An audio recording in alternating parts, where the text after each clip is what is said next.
हो बतिया बुझ का बुझी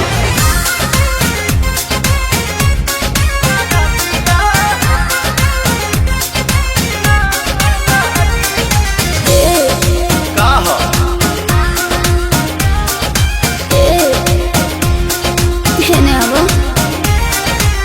बैठलो सादावा से आजाना रूम में चानी जाननी संगे काट मन सुन में आओ ना बैठलो सादावा से आजाना रूम में चानी जाननी संगे काट मन सुन में हो चला कमर के भीतरे हमहू बानी हिटरे मजा तो के मिली जैसे आगी तो जब धन हो सारा दिया ना लागी मजा मिली तो हरा दिया ना लागी जब धन हो सारा दिया ना लागी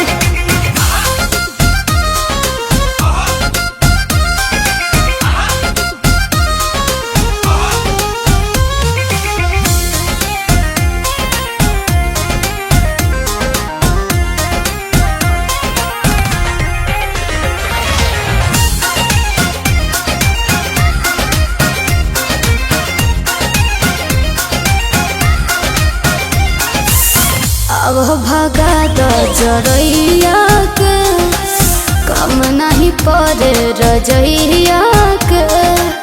हवा पता भतर तू हमार बन जाके बहिया तू नैया के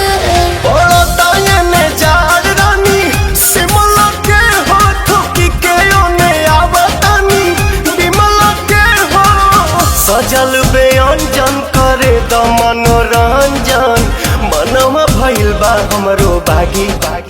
तो जब धन हो सरदिया ना लागी मजा मिली तो हरदिया ना लागी जब धन हो सरदिया ना लागी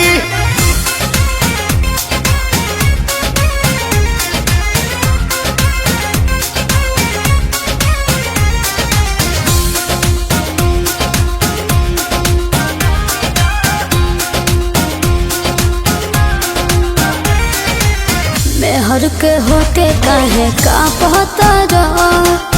देह कठुआइल खाली भापता रहा चूल्ही में नमना डाली तो पता रहा बानी बोलावत तो सारा पता रहा खोली के होने फेंक देनी इनरिया जानू पलंगिए पहोइयो जी दिनरिया जानू पीला प्रेम रस गोरी कोरवे में कस गोरी कहबे नु भाग धनी जागी तो जब धन हो सारा दिया ना लागी मजा मिल